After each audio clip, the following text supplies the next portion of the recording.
स्वागत. मी अविशांत कुमकर.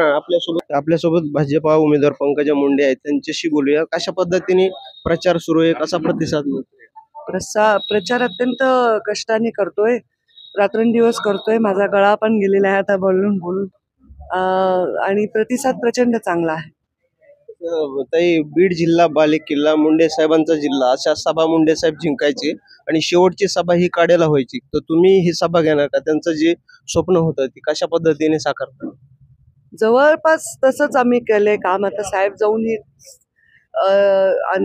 एक लोकसभा येऊन गेली ना, आता ही दुसरी लोकसभा आहे, पण जवळपास आम्ही तसंच पॅटर्न आमचा आहे, तो आम्ही पाळतो.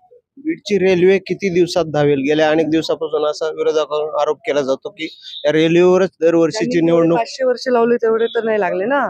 5-6 महिने लेट झालं, 6 महिने. पण आता अमळनेर पर्यंत रोज धावते रेल्वे. अजून एखाद्या वर्षामध्ये परळीपर्यंत जाईल.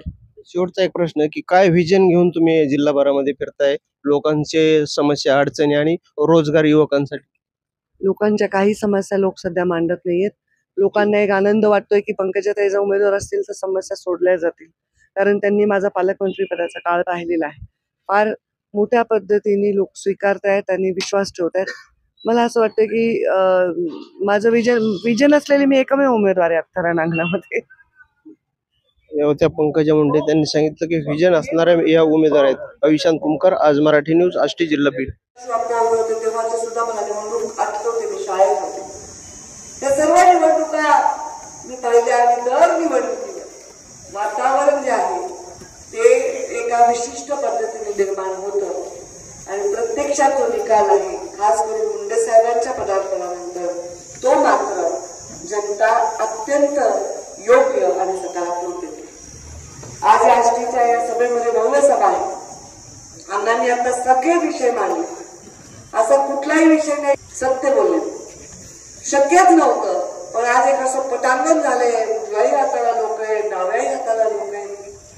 अशा लोकांच्या सभा असतात ज्यांना रिकामी खुर्च्या उचला उचला उचला म्हणावं लागतं, पण इथं खुर्च्या मागवा मागवा मागवा असं म्हणावं लागतंय. ही फार मोठी गोष्ट आहे. म्हणजे आपल्याला सभा ऐकायची आहे हे त्याचं कारण आहे असं मी समजते.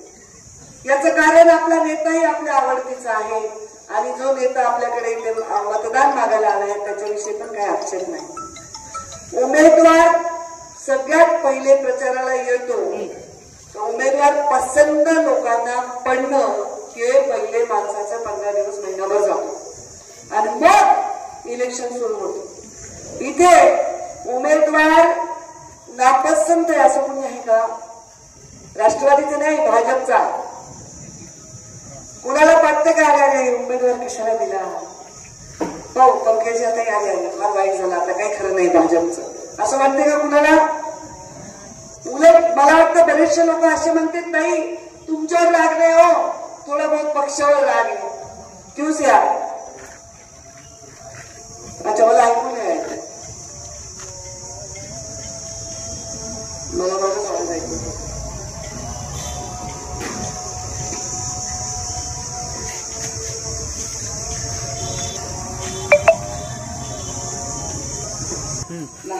मी कोणत्याही पक्षाच्या घरी गेले, मी कोणत्याही जातीच्या धर्माच्या लोकांमध्ये गेले तर प्रत्येक जण मला म्हणतो, ताई तुमचं स्वागत आहे आणि तुम्हाला भविष्यासाठी अभिनंदन. कोणी आतापर्यंत गेल्या 25 दिवसात मी प्रचारात फिरते, मला किरकिर केलेली नाही तर मी पण बघितले. 2004 मध्ये मी प्रचाराला मुंडे साहेबांच्या निघाले, जिल्हा परिषदचा प्रचार केला, लोकसभा विधानसभा सगळे प्रचार केले. गेल्या बरोबर लोक सुरू करतात, आहे का आमच्याकडे हे रस्ता आहे का, नाले आहे का, घरकुल आहे का. यावेळी मला आश्चर्य वाटते की कोणीही तक्रार करत नाही. उलट मी गेल्यानंतर तुम्ही दिलेला आमच्या गावाकडे जो येतोय तो मुख्यमंत्री ग्रामसडक रस्ता तुम्ही दिलाय, त्या रस्त्याला जोडणारा नॅशनल हायवे तुम्ही दिलाय काही, त्या रस्ता जिथे येतोय ग्रामपंचायत कार्यालय तुम्ही दिलंय, हे प्राथमिक रुग्णालय तुम्ही दिलंय, तो रस्ता सुरेश धसांनी CRF मधून करून घेतलाय, त्या रस्त्यासाठी खासदार त्यांनी फंड दिलेला आहे. हे सभागृह 25-15 मध्ये झाले, ते सभागृह पर्यटन मधनं झाले. फक्त आणि फक्त लोक कामं सांगतात. आज मी चित्रनाथ गडावरही गेले, अनेक वर्षांनी तिथे गेले, छोटस असं मंदिर होतं, तेव्हा मी गेले होतो, जेवढं भव्य काम तिथे सुरू झालं. आणि मला दसांना म्हणाले की ताई आता तुम्ही या गडावर सुद्धा लक्ष द्या आणि या गडाच्या विकासासाठी निधी द्या. मी त्याला म्हणलं मी जिथल्या जिथल्या गडावर जाते ना त्या गडाचा विकास नक्की होतो एवढं मला माहिती आहे.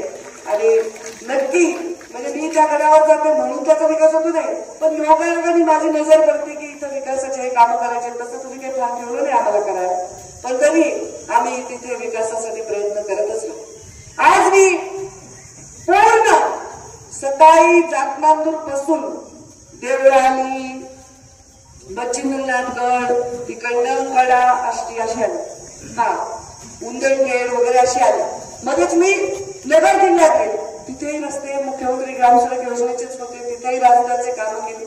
म्हणजे तुमच्या व्यक्तीने पालकमंत्री म्हणून इथे काम करत असताना, मंत्री म्हणून राज्यात काम करत असताना खूप नाव कमावलं. मागण्यासाठी उभी आहे त्याच्यामध्ये मी थोडंसं सांगेन पार्श्वभूमी. त्यांना मिळतो एखादा उमेदवारी जेव्हा मिळते त्यांना खूप प्रयास करतात, नेत्यांच्या भेटी घ्याव्या लागतात, इच्छा व्यक्त कराव्या लागतात, विनंती करावं लागते, डेलिगेशन पाठवावं लागतात. पण मी जाहीर सांगितलं होतं की मला प्रीतमताईंना विस्थापित करायचं नाहीये, मला त्यांना विस्थापित करून राजकारण करायचं नाही. पण माझं नाव जाहीर झालं आणि माझं नाव जाहीर झालं आणि मला माहितीये की कशी व्यवस्था आहे. मी कोर कमिटीमध्ये 10 वर्ष काम केलंय. दिल्लीच्या त्या टेबल समोर आमचे राष्ट्रीय अध्यक्ष अमिताभ शहा आणि आमची कोर कमिटी त्या निर्णय तिथे होत असतात. या निर्णयाचा अवमान मी करू शकले नाही आणि म्हणून मी या निवडणुकीला सामोरे. त्याच्यामध्ये अजून एक कारण आहे. मुंडे साहेब ग्रामीण विकास मंत्री झाले आणि एक आठवडा सुद्धा जगले होते. मुंडे साहेब लोकसभेला तुम्ही निवडून दिली, एवढी कठीण निवडणूक होती, 17 दिवस सुद्धा मुंडे साहेब जगले नाही. मुंडे साहेबांचा 4 जून ही त्याची तारीख आहे. मुंडे साहेबांच्या सत्काराची तारीख 4 जून, त्या दिवशी अंतिम संस्कार मुंडे साहेबांच्या करायची दुर्दैवी वेळ ही ह्या हातावर आली. पण 4 जूनलाच आता परत निकाल लागला. या 5 वर्षात मी हरल्यानंतर तुमचे हे नगरपंचायत माझ्या हातच्या झाल्या. आष्टी, पाटोदा, वडवणी या नगरपंचायत, शिरूर या नगरपंचायत ह्या आमच्या काळात झाल्या. मग मुंडे साहेबांनी तेव्हा तालुके केले, शिरूर, वडवणी, दारुण, रेणापूर हे सगळे परळी हे मुंडे साहेबांनी त्यांच्या हातचे तालुके केले. आणि मी आता पडल्यानंतर काय 5 वर्ष तर लोकांच्या आपल्या भेटी गाठी कामं लोकांचं ऐकलं, त्यांचं दुःख सुख हे ऐकलं. तर ह्या पलीकडे जाऊन मला राष्ट्रीय राजकारणात संधी मिळाली तर मला फार वेळ तेव्हा एक चांगला घालत आला, खूप वाचन करता आलं, आध्यात्मिक शक्ती माझी वाढत आली. आणि हे सगळं मी बघितल्यावर विचार केला की हे जे घडतंय ना हे काहीतरी नियतीचा खेळ आहे, काहीतरी माझ्याच हातून व्हायचंय आणि मला ही संधी मिळाली म्हणून मी या निवडणुकीला तयार झाले. कारण मला आठवतं त्या 26 मे ते 3 जून मध्ये बाबा काय काय बोलत होते. माझ्या कानात अजून त्यांचे वाक्य वाचतात. त्यांनी जे जे बोलले ना त्याच्या बऱ्याचशा योजना मी केल्या. मी तुम्हाला एक पुस्तक देईन की पंकजा मुंडेंनी त्यांच्या मंत्रालयात नवीन जे निर्णय घेतले आणि ते राज्यातल्या सगळ्यात यशस्वी योजना, कन्या भाग्यश्री, बचतगटांच्यासाठी अस्मिता योजना, अशा कितीतरी योजना तुम्हाला मला सांगता येईल ज्या तुम्ही गेल्या आणि त्या राज्यभर राबवल्या. त्या फार फार स्टार योजना त्या राज्याच्या. हे काम करत असतानाचा शिक्षक बदली बघा, तुम्हालाच आठवणार नाही एवढं म्हणून पुस्तक काढले. आता तुम्हीच आठवा. शिक्षक बदली. या शिक्षकांनी एखादा शिक्षक कुठेतरी आदिवासी भागात त्याची बायको दुसऱ्या कुठेतरी जिल्ह्यात अंतर 500 किलोमीटरचा अक्षरशः डोळ्यात अश्रू घेऊन लहान लहान लेकरं कडेवर घेऊन या बायका यायच्या. त्यांचा प्रश्न कसा सोडवायचा एक धाडसी निर्णय मी घेतला. शिक्षकांच्या ऑनलाईन बदल्या केल्या. 15-20 लाख रुपये मोजायची ताकद नसणारे, राजकीय वरदहस्त नसणारे शिक्षक कुठेतरी कितपत डोंगरात पडले होते. चिखलातून गुडघ्या एवढ्या जावं लागायचं, तुटलेल्या पुलावरून जावं लागायचं शाळा उघडण्यासाठी. त्या शिक्षकांचे घर परत मिळवायचे. हे चांगले काम केले. माझे काम जर सांगत बसले तर रात्रीच्या 10ची आचारसंहितेचा वेळ पण निघून जाईल. हे कशासाठी एवढे वर्ष झाले आम्ही निवडणुका लढतोय. मला राजकारणातले ऍक्टिव्ह पॉलिटिक्स मध्ये आता 22 वर्ष झाले. अनेक वर्ष निवडणुका झाले. काही गोष्टी होत होत्या, हा आमचा आहे तो तुमचा आहे, प्रत्येकाला वाटत असतं, आम्हाला वाटतं प्रत्येकाला. पण एवढा उघड राजकारणामध्ये बोललं कधी जात नव्हतं. मी विचार करते की ही निवडणूक कशावर आहे. ही संसदेची निवडणूक आहे. ज्या देशातल्या सर्वोच्च अशा संसदेची निवडणूक आहे, सर्वोच्च सभागृहाची निवडणूक आहे. जगातल्या सर्वात मोठ्या पार्टीची उमेदवार तुमची लेख आहे. आणि हे सगळं असताना प्रचार काय. उमेदवार आवडलाय, उमेदवार पसंत पडलाय, उमेदवारचं रेकॉर्ड चांगले. मी मागच्या सभेत विचारलं की आपण बँकेमध्ये कर्ज जर घ्यायला गेलो तर बँकेची लीड आम्हाला आष्टीमधनं मिळाली. मी खूप त्या प्रभावित झाले झाले. मी त्याचं खूप अभिनंदन असताना तुमचं आणि सगळ्या टीमचं करते. एवढी मोठी लीड आपल्याला मिळाली. मी समोरच्या माणसाला मतं किती मिळाली? 5,09,000 मतं. अरे माझं नाव तुम्हाला देशात कुठेही सांगितलं तर लोक बोलते पंकजा मुंडे. जिल्ह्यामध्ये कोणी मारलंय, कोणी दुखलंय, कोणाचं काही झालंय, कोणाच्या घरी काही ऍक्सिडेंट झालाय, कोणाच्या घरी काही इलाज करायचा आहे, लग्न आहे, कार्य आहे, शिक्षण आहे, कशालाच एखादा व्यक्ती येत नाही. आणि म्हणाले की हा एक व्यक्ती आणि नेमकं निवडणुकीच्या वेळी येतात आणि एक मतांचा मोठा गठ्ठा घेऊन जातात. शेवटी त्या 5,09,000 विकास आम्हाला करावाच लागणार. विजयी झाल्यावर आम्ही केलाय. माझ्या आयुष्यात मला 2 अंकी मतं नाही पडली अशा बूथला सुद्धा मी निधी दिलेला आहे आणि मी असा कधी भेदभाव केला नाही. आता हे सुरेश अण्णा 35 वर्ष राजकारण करताय, हे मस्के दादा 40 वर्ष राजकारण करताय. तुम्ही तात्या किती वर्ष राजकारणात? 40-45 वर्ष. तुम्ही सगळे 25-30-40 वर्ष राजकारणात. हे 25-30-40 वर्ष राजकारण करताना आपण काय काय नसतं केलं?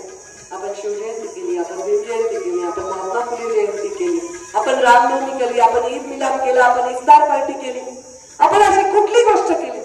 राजकारणात काम करणं म्हणजे येऱ्या गाभाळाचं काम नाही. लोकांच्या हृदयावर राज्य करणं म्हणजे येऱ्या गाभाळाचं काम नाही. आले एकाच निवडणुकीला आले आणि दुसऱ्यांदा गेले असं नाही. 25-25 वर्ष प्रत्येक जण आपापल्या ठिकाणी काम करतो आणि आजची परिस्थिती प्रत्येक अंतर्मुख करणार. काय विचारताय? काय मेरिट विचारतो आपण उमेदवाराचं? अरे ते उमेदवार ज्या खात्याचे सभापती होते त्या खात्याच्या मंत्रीपदाचं काम मी 5 वर्ष केले. हा झालं काय? ते सभापती असताना तुम्ही जिल्हा परिषद सदस्य होते, आपला हात तुम्ही मान हलवलात सगळे. एक शाळा खाली देण्यासाठी काय काय करायला लागत होते तुम्हाला सगळ्यांना माहिती आहे. मी लाखो शाळा खोल्या या महाराष्ट्रामध्ये आणि बीड जिल्ह्यामध्ये हजारो शाळा खोल्या. आणि शाळा शिक्षकांना कुठली पोस्टिंग घेण्यासाठी किती त्रास करत होते सभापती. आता अख्ख्या ऑनलाईन बदली करून त्यांनी भ्रष्टाचार मुक्त कारभार केला. हे काही तुलना होऊ शकत नाही का? तुलना होतच नाही. गरीबाचा पुत्र, गरीबाची पुत्री हे काही विषय नाही. आता मी काय जन्माच्या आधी सांगितलं होतं का अरे बाबा देवा मला मुंडे साहेबांच्या घरी जन्माला घाला? ह्याला पण पुण्य लागते ना कुठे जन्माला गेले. पण माझ्याकडे बघून वाटते का मी राजकन्या आहे का कोणती महाराणी आहे का? मला फारच बाबा पायाखाली तुम्ही कार्पेट टाकल्याशिवाय मी येत नाही. पायाला काटे रुततात, दिवसभर उन्हामध्ये राबतो, घाम गाळतो, घसा कोरडा करून बोलतो, जिथे जे दिलं ते खातो, जिथे बाटली घालून बसा म्हणले तिथे बसतो. अरे सगळं वैभव असताना असं वागलं त्याला खरं वैराग्य म्हणतात. आणि जर गरिबीतून आला आणि करोडो रुपयाची प्रॉपर्टी जमा केली असेल तर तुम्ही कसले वैराग्य?